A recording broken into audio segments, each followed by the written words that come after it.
All right, so it's popular YouTube, another day, another demo, and I don't know when this is gonna go up, but I just finished the Tarik demo of a T side, and I thought, well, why don't we just look at the CT side as well? Because I was talking a lot about the Tarik backstep, but it's not something that we saw so much on the T side. Instead, we got to learn a lot about his role in lower B, how he plays his defaults a lot faster, how he uses a lot of his nades, how he's a very sacrificial entry fragger on Dust 2. But I was really wanting to get into the CT side, but I didn't want the demos to be so long. And our demo reviews go on for so long, and I do them every day. So I was like, as soon as I finished, I was like, why don't I just keep recording and just go for it? So for those of you who didn't watch that video, basically, looking at Tarik's history and just a lot of his recent performances, we see that oftentimes he's top dying. Okay, there's top fragging and there's top dying. Even when he's playing well, he's dying sometimes the most on the whole team. Like, these are his most recent matches, and he's 3 for 3 there. Here, he's still got a lot of deaths, just not a great map overall. But a lot of time he's just dying a ton in these matches, but we want to talk about why. So let's just go ahead and look at the second half of this game that we were originally looking at. And yeah, just take a look at the CT side. Might as well. This helps me out a lot as well, because I was just I've got so many videos to do, and it's like already interested. So they start with a 10-5 half here, so they only need 6 rounds in total, and I think we're on the halftime break, so I'm just fast forwarding through it, and we can go ahead and take a look at the CT side and maybe just focus a little bit more on the Tarik mechanics. So I noticed I wasn't talking about it a lot until the very end of that last half, and wanted to discuss how Tarik, he crouches more than average, I'd say, for compared to most pros. A very active player, both halves. He throws himself to the dogs pretty much every round. A lot on CT side on Dust 2 as well. I think it's where it's most apparent. Like on T side, it's easier to be a sacrifice, and for most players to just expect to have to peek into a few different angles at once. But on CT side, when you see it happen, it shows you more about kind of who that player is, I'd say. So taking a look here at Tarik, clearing out the upper tunnels, sliding back and forth with Cirque, thinking that it's maybe a mid to B hit. But now that they're seeing the presence of Cat, well, now they know it is a B hit, right? So they're just trying to catch the Cat guy before they go on with anything else. They've got tunnels control, so Tarik's really got nothing else to do. Let's see how he takes his fight. Oh, HJKS, he slunk into position up there in upper. That was unexpected. I don't even know how he wasn't spotted at all, but he didn't know, we didn't know. There was no way of knowing in that spot JKS is going to be that far up. So okay, let's see how Tarik takes the fight. Swinging out towards long this time. Doesn't use his flash. Stays crouched. Going to re-smoke into the long doors. And use this to follow back and try to gamble something, since they just have pistols and they're 4v5. Two very tough spots to be in. And here's the kind of position we'll see where I think we see a lot of Tarik pulling back as he swings out forward. That's the Tarik step back, as it were. Sometimes I think he baits you into hard clearing an angle, steps back, and then fights you. And I think that's what I talk about, have mentioned so many times in these videos, that my team calls the Tarik step back. There we saw him pull back versus the fight at mid. And this is a pretty interesting 2v2. So bombs down on Cat, and it's always a great bait to let the other team fight for that control while you go do something else. And here's a good situation where you can actually cover both options. So he has their only fallback, and he has a teammate watching the push forward onto A site. Finds a very decent angle, but JKS was so clean with that. Galil. Breeze is another player we've got to do a demo on. We've got to do a demo on Ethan, his banana on Inferno, even though I think that's not as nuts as it was back in June. And also Breeze in general. Maybe like a Breeze topside on Nuke or something like that. Because Breeze is he's a lawnmower. And every other team are just blades of grass. Another poverty round. Trying to make the most of it. Wish you had that P2K equipped for the extra bullet. Would have definitely won the rounds. Important flash 2 note for long. Nice headshot accuracy here. Okay. All right, there could still be someone blue, so you might go and spam this a bit inside of blue. He's just crouching to try to win the fight. You never really want to be pushing the smokes from the left. So when the guy who's sitting there will have a huge advantage. So it's like another situation where if you think that they're holding your angle, you might want to try to crouch into it. It doesn't mean that you're going to avoid the headshot, but a lot of the times people are holding for around head height when they're holding angles. Head height standing up. But I think ultimately it just comes down to, it comes a bit more down to preference, because lots of teams now, lots of people are holding, you know, halfway up just to guarantee damage. Now we see that crouch in with the slide as well,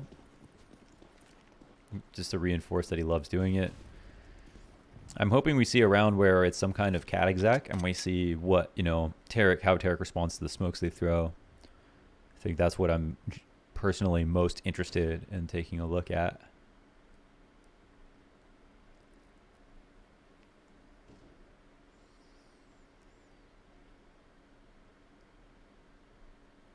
Quite quiet on the server, trying to bait a fight.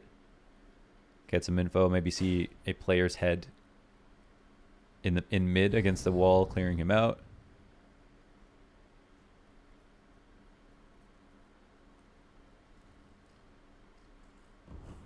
See, he's aiming into the wall, because if he's going to full swing, you don't want to be aiming where you can see them, because when you swing farther, then you also have to adjust your crosshair as well.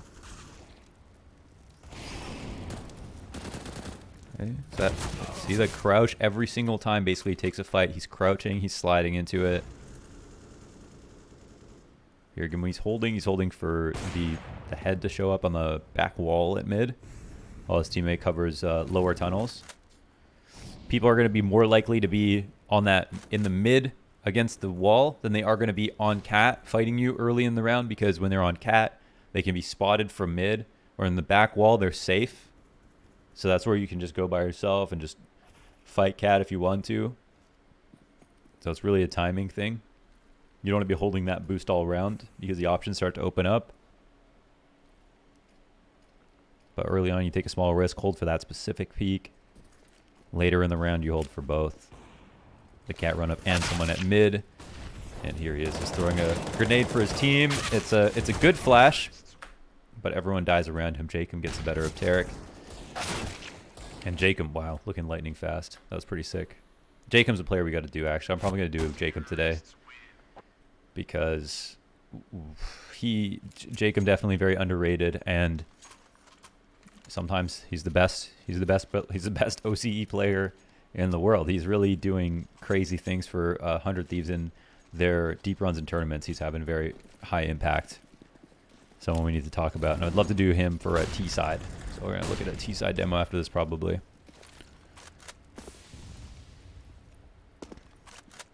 I don't remember if EG even win this game, so we'll see. Don't even know how many more rounds they get. And of course, the aim now is not so much to look at like how good the player is, but just more look at the player for both the good and their bad, just their average game. See why not they played well. Maybe get surprised sometimes with how well a player does do on what looks like an average game from the stats, and just take a closer look at their play style as well. Because I would argue that, you know, your best game sometimes has to do with how the other team played, not how well you played. Like, you might feel nuts because everything worked out for decisions that had nothing to do with you. Lucky timings, the way people peaked. You know, sometimes it's because you're feeling smart. Sometimes you're feeling mechanically on, but I don't think that's always the case. And especially the higher up in level you go, of course, it matters so much more what you know as opposed to how you're feeling. That's where the real consistency comes from. Okay, so Tarik being very smart. Again, we talk about how mid to be, you have to be so careful about when you rotate, but you have to be there to help your team. He'll find that timing. Yes, he's very careful about it. Again, we get the crouch spray, potentially ducking under bullets when he's always crouching the way he is. And I personally quite like it. I'm a big fan. Especially if you have, let's say, you're going up against a team with Breeze, Breeze, Ethan, Cirque. They're all going to be, like, say, standing and they peek, and then there's just one dude who always crouch peeks everything. It's going to be very hard to plan for both. So you look for that big box boost. No headshot comes through. We move on to the next round, and the round's lost, but I think Tarik does a great job there. A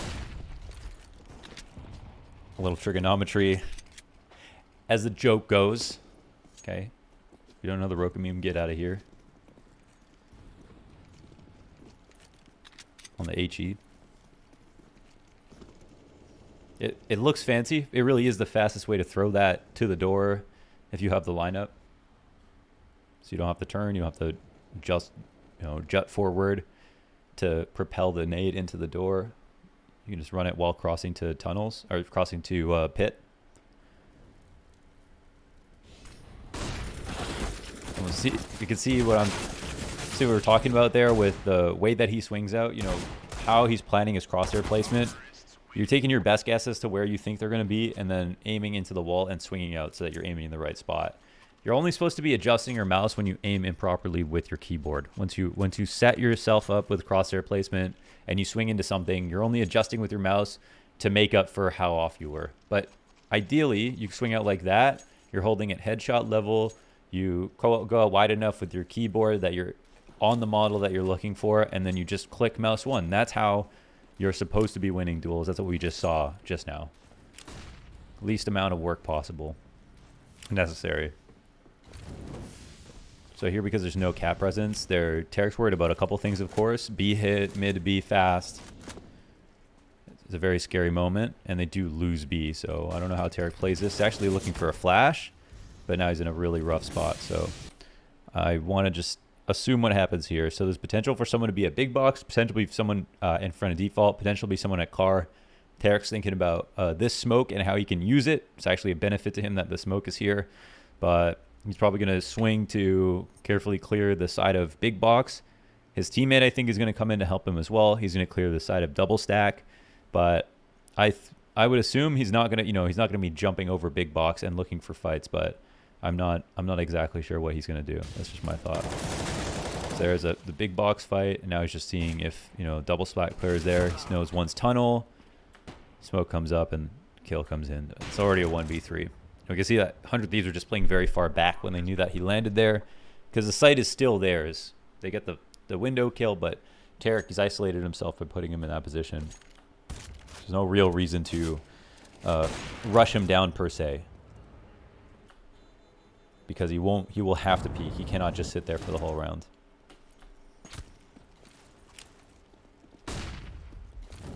Once again, he's got that. And for him, it's just muscle memory to throw that nade. I didn't know if people were lining that up with something on the wall. I don't myself. I just throw it like the same way he does. You just get used to it. Sometimes you can be off, but as long as even if you don't get it directly in the door, even if you bounce it off the wall, on the part of the wall that's closer to you, that's good enough. It's not ideal, but maybe it's not great, actually, just because if he doesn't go inside the door, then they can stand inside the door and fight.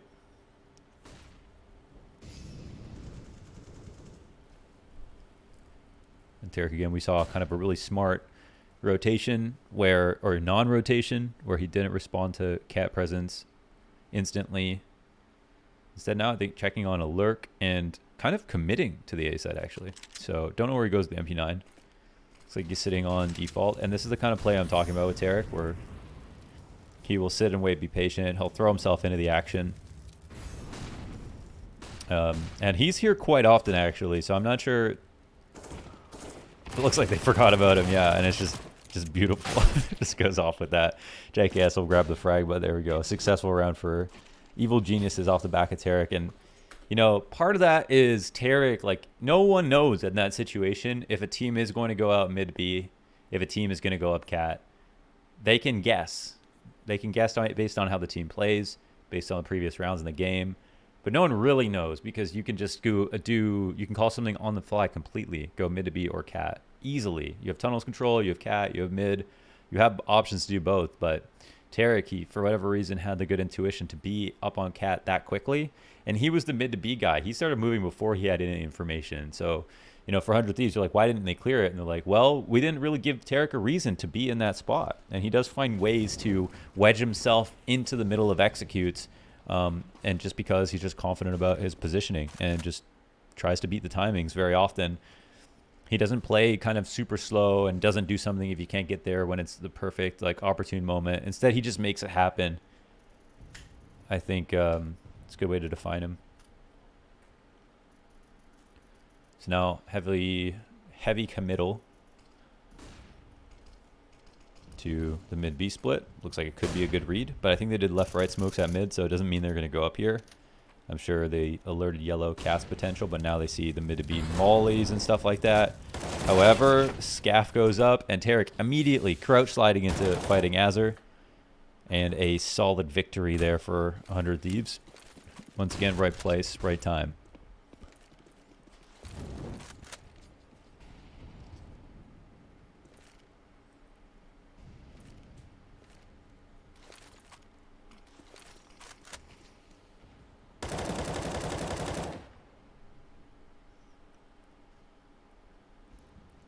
Supporting all of these different locations. They will be worried about cat cross. They just don't know just yet. And now he's committing up to goose. So another new position to be in. And it seems like it's pretty much a full eco. He gets his couple of kills. And now we're getting close here to the final moments of the game. And I don't think this goes to OT, so maybe 100 Thieves do win, but I actually don't remember.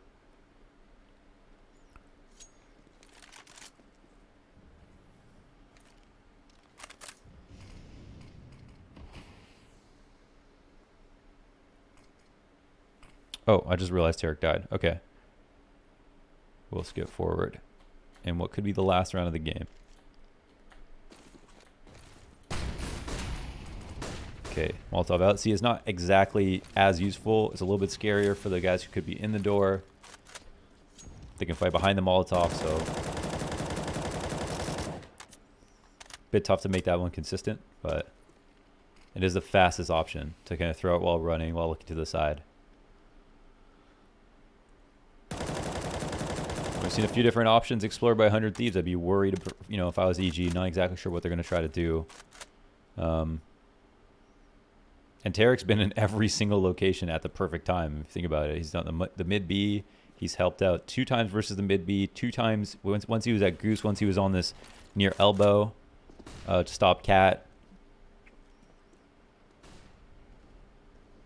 Now back at goose, and oof, this time it's kind of the one time, I guess, where Tarik's, you know, not in the right spot, and they're actually taking 2 positions at the same time.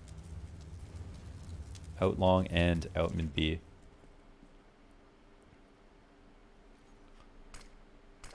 Well, I'm really glad that we watched the second half. I think there was tons of stuff in the second half as well. And a very interesting game. And again, this is a game where he died a lot. We looked at both halves. Both were, I think, 90 ADR halves, but he also had the most deaths in both halves. But we can also see it was just, I can generally call this a pretty good game. Very good game. And it's ultimately it's the crouch peak that gets Tarik himself. Game over. Cool one. Glad we watched both halves. Might do that again in a game where a player does well. But he was a very two-sided player in this game, stats-wise. So cool, man. Might just throw up another Tarik demo tomorrow. I see the Tarik. Oh, the Tarik video just uploaded. Okay, I'll go ahead and check on that. Do the tweet. Appreciate you guys so much. See you back here for another one tomorrow. Have a good one.